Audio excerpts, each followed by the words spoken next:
नमस्कार, स्वागत है आपका उत्तराखंड संवाद में। मैं आपके साथ मसूद से निदेश नियाल। जिस प्रकार से लगातार पूरा प्रदेश इस समय जो है वो जिस प्रकार से यहाँ पर विधानसभा में मंत्री जी के द्वारा जो बयान दिया गया था, पूरे प्रदेश की आत्मा जो है इससे आहत हुई है, भावनाएं जो है आहत हुई है। कहीं ना कहीं जो है वो बड़ा ही दुर्भाग्यपूर्ण है कि जिन नेताओं को वही हमारी जो है वो भावनाओं के साथ खिलवाड़ करते हैं। लेकिन जो है वो मैं आपको बताना चाहूँ कि विधानसभा के अंदर बहुत अच्छा एक बहुत लंबा अनुभव जो है वो रहा है। ऐसे ही अनुभवी व्यक्ति हमारे साथ हैं पूर्व विधायक ज्योति मुंसुला जी, जो कि जो है वो पूर्व उत्तराखंड क्रिकेट एसोसिएशन के भी जो है वो अध्यक्ष रहे हैं। बहुत ही लंबा जो है उनको अनुभव है, तो जानने का प्रयास करेंगे कि किस प्रकार से क्या वाकई में विधानसभा की गरिमा जो है वो जिस प्रकार से तार तार की गई है। सबसे पहले तो स्वागत है सर आपका। धन्यवाद। जिस प्रकार से जो है वो विधानसभा की जो है वो गरिमा तार तार की गई है, जहां पे मंत्री जी जो है वो में आता है अनाप शनाप जो है वो कह देते हैं, कहीं ना कहीं ये वाकई में कितना दुर्भाग्यपूर्ण है कि जिस जनता के द्वारा जो है उनको कई बार वहां पर जो है वो चुन के भेजा गया, आज जो है वो उन्हीं की भावनाओं को आहत करने का काम जो है वो विधानसभा से जो है किया जा रहा है। ये परिदृश्य जो है हम सब के लिए बहुत ही तकलीफदेह है, क्योंकि विधानसभा और विधानसभा का सदन के अंदर पूरे प्रदेश के लोगों की उन जनभावनाओं का अभिव्यक्ति की जाती है, अभिव्यक्ति दी जाती है। सदन के अंदर माननीय मंत्री जी का ये उद्बोधन, इस तरह का उद्बोधन जो बहुत ही ज्यादा आपत्तिजनक है। शब्दों का स्वाभाविक है कि शब्द ही तो तलवार से भी ज्यादा काम करते हैं, और यही स्थिति इस तरह की बन गई है कि पूरे पहाड़ वासियों के लिए जो है ऐसे शब्द का प्रयोग किया गया जो कि निंदनीय है, जो अनुचित है, अव्यवहारिक है। और वो भी जो माननीय मंत्री पूर्व में जो है माननीय सभापति विधानसभा अध्यक्ष रह चुके हों, 5 साल मंत्री रह चुके हों, और उसके बाद वित्त मंत्री, संसदीय कार्य मंत्री और शहरी विकास मंत्री का जिम्मा निभा रहे हूं, तो उनके शब्द तो बहुत संतुलित होने चाहिए थे। ये तो शब्द ऐसे हुए जैसे भावावेश में जो है वक्तव्य दिया जा रहा हो। और जब हम देख रहे थे उसमें, तो हमने ये देखा कि भाई किस तरह से मंत्री कहता है कि नहीं, बाकी चीजें तो बाद में देखी जाएगी, ये चीजें इस पर डिस्कशन तो बाद में होगा, पहले मैं अपनी बात रख रहा हूँ। क्या बात रख रहे हैं? यही बात रखनी थी कि पूरा पहाड़ वासियों को जो है, कौन पहाड़ी है? अरे पहाड़ इस उत्तराखंड में रहने वाला हर आदमी उत्तराखंडी है। ये तो किसी ने नहीं कहा किसी को कौन कहां से कौन कहां से। लेकिन ये मैदानी और पर्वतीय क्षेत्र का जो एक खाका खींचने का प्रयास किया जा रहा है, ये दुर्भाग्यपूर्ण है। और इसी की एक अभिव्यक्ति सीधे सीधे देखने को मिली है 11 जिले पर्वतीय देहरादून को मिलाकर, जिसमें भू कानून का दृश्य खींचा जाए कि हरिद्वार और उधम सिंह नगर को जो है उस भू कानून की परिधि से बाहर रखा गया। दुर्भाग्य है इस प्रदेश का भी और इन सरकारों का भी। ये सरकार, अगर ये तो ऐसे लगने लगा है कि ठीक जैसे उत्तर प्रदेश में पर्वतीय 8 जिले होते थे, उनको पर्वतीय विकास मंत्रालय और पर्वतीय विकास विभाग से जोड़ा जाता था, ठीक ऐसी परिस्थिति बनने जा रही है कि 11 जिले पर्वतीय होंगे और 2 जिले मैदानी होंगे। तो ये एक भाषा का जो प्रयोग हो रहा है, वो कई जगह पर उसका जो है अंतर्द्वंद दिखाई दे रहा है। आप उत्तराखंड की जनता महसूस कर रही है कि आज जो है भू कानून से पहले क्यों नहीं मूल निवास पर बात की गई, क्यों नहीं उसी मूल निवास पर जो है निर्णय लिया गया अगर ये सरकार चाहती। लेकिन सरकार तो ये है कि इधर भी मेरा ठीक है, इधर भी ठीक होना चाहिए। ये बताइए कि एक साल के लिविंग इन रिलेशन के अंदर आप उसको जो अस्थायी माने नागरिकता दे देंगे? कितना बड़ा दुर्भाग्य है। और मूल निवासी जो है खड़ा खड़ा देखता रहेगा, उसको मूल निवास प्रमाण पत्र नहीं मिलेगा। तो ये ऐसी सरकार से क्या अपेक्षा की जाती है? वो तो मैदान और पहाड़ करते रहेंगे, क्योंकि अभी 2026 में भारत की संसदीय क्षेत्र का और विधानसभा क्षेत्र का परिसीमन होना है।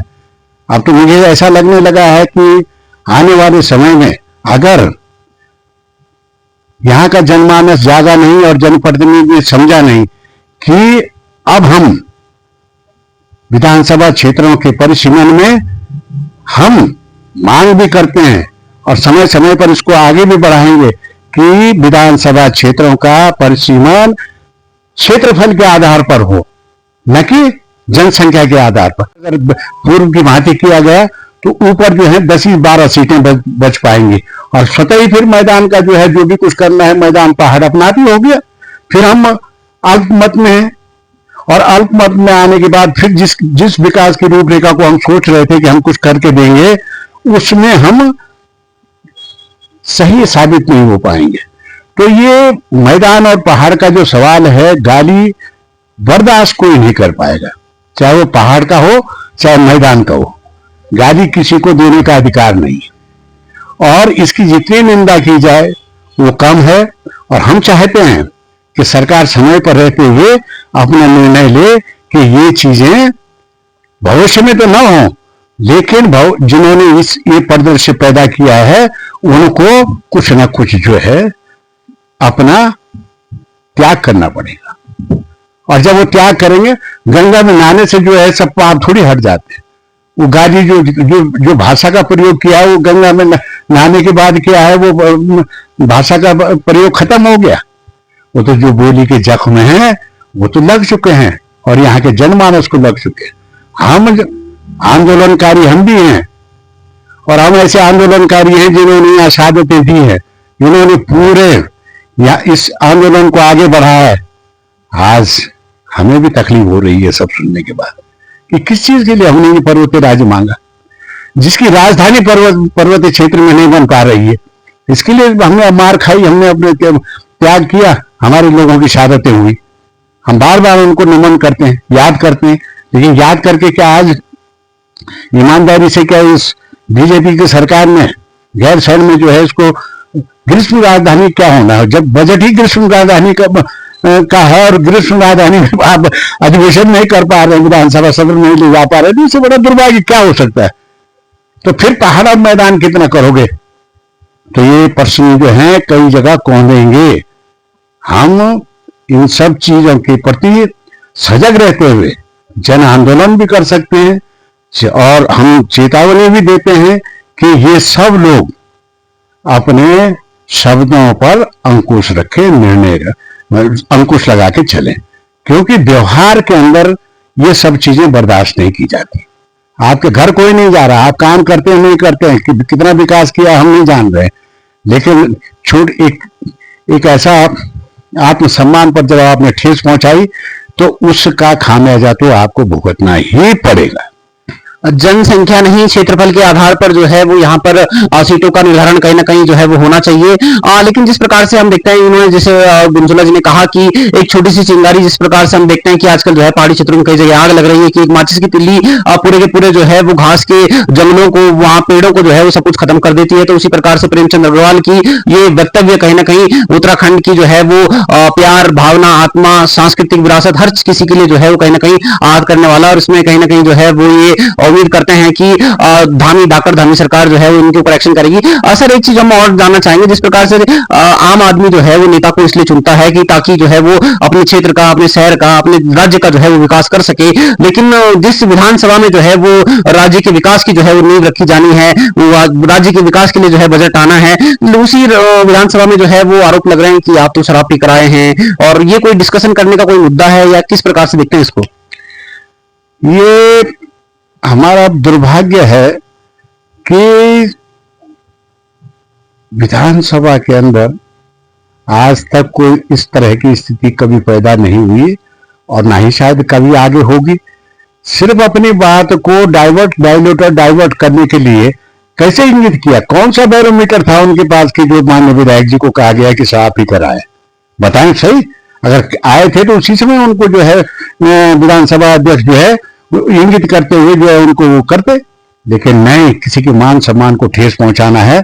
यह हमारा दुर्भाग्य है कि ऐसे लोग पदों पर बैठे हुए, माननीय मंत्री बने बैठे हैं, जिनके आचरण में ये सब चीजें ऐसी लगती है जैसे कि भाई इनको, मतलब विधायकों को तो प्रबोधन चाहिए ही चाहिए, माननीय सरकार को भी और मंत्रियों को भी प्रबोधन की जरूरत पड़ रही है, ट्रेनिंग की जरूरत पड़ रही है, कैसे विधानसभा को संचालित किया जाता है, कैसे सवालों का जवाब दिया जाता है, किस परिधि में उसको आगे बढ़ाया जाता है, कैसे तारांकित और अतारांकित प्रश्नों का जवाब आता है। अतारांकित प्रश्नों का जवाब सरकार अपने सेक्रेटरी के मार्फत भेज देती है। तारांकित प्रश्न पर जो है कभी कभी कई अनुपूरक प्रश्न पूछे जाते हैं, लेकिन पूछने के बाद मंत्री को जो है फिर भी सदा सहायता से जवाब देने होते हैं।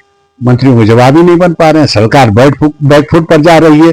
विधानसभा अध्यक्ष जी का इस तरह का एक हाव भाव हमको देखने को मिला कि ठीक है, एक नया विधायक अगर उसको प्रबोधन नहीं दिया और उन्होंने कोई बात अपनी रखी और जनहित की बात को रखते हुए क्योंकि उस चीज को मांगा, तो क्यों नहीं उनको जो है उस तरह से, वो तो आहत हुए हैं। मैं समझता हूं नया नया विधायक क्या पुराना विधायक भी आहत होता है जिस तरह माननीय विधानसभा अध्यक्ष जी ने उनको डांटने का प्रयास किया। डांटना नहीं चाहिए था, बल्कि रोकते, कहते कि भाई इस पर ये आपका बात जायज है, लेकिन इसका हम अलग से परीक्षण कराएंगे, आपको इसका अलग से जो है वो देंगे। लेकिन जब माननीय सभापति महोदया ये कह रही है कि आप सदन छोड़ के चले जाइए, क्या किसी विधायक को अपने क्षेत्र की और अपने प्रदेश की उन समस्याओं को रखने का अधिकार नहीं है? तभी वो धाराएं बनी है, 300 बनी है, 310 बनी है, उसको परिवर्तित करके 58 बनी है, 50 बनी है, 51 बनी है ना। और तत्कालिक प्रश्न होते हैं, कुछ ऐसे इंसिडेंट होते हैं जो तत्काल हुए, वो तो सदन में ही बात हुई है। वो गाली गलौज तो तत्काल हुआ है ना। अगर पहले से होता तो 310 में जो चर्चा होती, सरकार गिर जाती। माननीय स्पीकर महोदया उस पर जो है जब ये उसका संज्ञान लेती और उस पर जो है जवाब सरकार को देना पड़ता, लेकिन वो तो तत्काल था, इसलिए उन्होंने तत्काल पर जो है माननीय विधायक जी ने अपनी बात रखी। उनके साथ इस तरह का व्यवहार वो भी शोभा नहीं देता। और ये निश्चित है कि प्रबोधन की जरूरत सबको है, समय समय पर जो है प्रबोधन दिया जाना चाहिए। माननीय मंत्रियों को भी दिया जाना चाहिए, माननीय विधायकों को भी दिया जाना चाहिए, इवन मैं तो कह रहा हूं सरकार में बैठे हुए सचिवों को भी दिया जाना चाहिए प्रबोधन किस तरह से सदन संचालित होता है। सदन की तो बड़ी गरिमा है, वो तो हमारा एक कभी तो मंदिर है, उस पर तो हमारे को ये नियमावली ये कहती है कि कैसे आपको आना है, कितने बजे आपको सदन के अंदर आना है। अगर 11 बजे सदन होता है तो 11:15 बजे हर माननीय विधायक और माननीय मंत्री को अपनी जगह ले लेनी चाहिए। और लेफ्ट और राइट की तो सीटिंग होती है, आप सब पीठ के सामने से नहीं जा सकते, आपको अपने उसी दायरे से निकल के आना पड़ता है, ये उसकी एक वो है। लेकिन आज तो मैं नहीं समझता हूँ कि लोगों को इसकी जरूरत पड़ रही हो। लोग किस भाषा का प्रयोग करते हैं ये सबके सामने। कहीं ना कहीं अंधेर नगरी, चौपट राजा, टकेसर भाजी, टकेसर खाजा, सर जिस प्रकार से जो है वो एक मंत्री पद दिया जाता है, मंत्री पद एक जो है वो बहुत ही सम्मानित पद है, बहुत चुनिंदा लोगों को ही वो मिलता है। लेकिन जिस प्रकार से हम देख रहे हैं कि जिस प्रकार से आपने सदन में देखा कि माननीय कृषि मंत्री जी प्राकृतिक खेती और जैविक खेती के बारे में नहीं बता पाए। उनको ये नहीं पता कि उत्तराखंड में कितने प्रकार की जो है वो खेती होती है, किस प्रकार का यहाँ पे भूभाग है, क्योंकि समूचे उत्तराखंड के लिए उन्होंने जो है वो योजना बनानी है, पहाड़ से लेकर मैदान तक। तो कहीं ना कहीं कागजों में ही जो है वो विकास दिखता है, लेकिन धरातल पे नहीं। और जिस प्रकार की स्थिति लगातार जो है उत्तराखंड पलायन का तंज झेल रहा है, कहीं ना कहीं अगर जो है वो जब मंत्रियों को ये नहीं पता होगा कि प्राकृतिक खेती क्या है, जैविक खेती क्या है, किस प्रकार की यहाँ पे खेती ये की जाती है, तो क्या उम्मीद की जा सकती है उनसे कि जो है वो यहाँ के किसानों के लिए वो क्या कुछ नीतियां बना पाएंगे? ये इस प्रदेश का दुर्भाग्य समझिए कि जिस परिदृश्य को लेकर जो है ये राज्य की स्थापना की गई थी, वो एक बहुत महत्वपूर्ण दस्तावेज के रूप में जो है एक संकल्प के रूप में राज्य की स्थापना हुई। उसमें यही कहा गया है कि इस उत्तर प्रदेश के ये 8 जिलों का जो भूभाग है, सुदूर पर्वतीय क्षेत्र में विकास की किरण अभी तक नहीं पहुंची है, उसको पहुंचाने के लिए अलग राज्य का संकल्प पारित किया जाता है।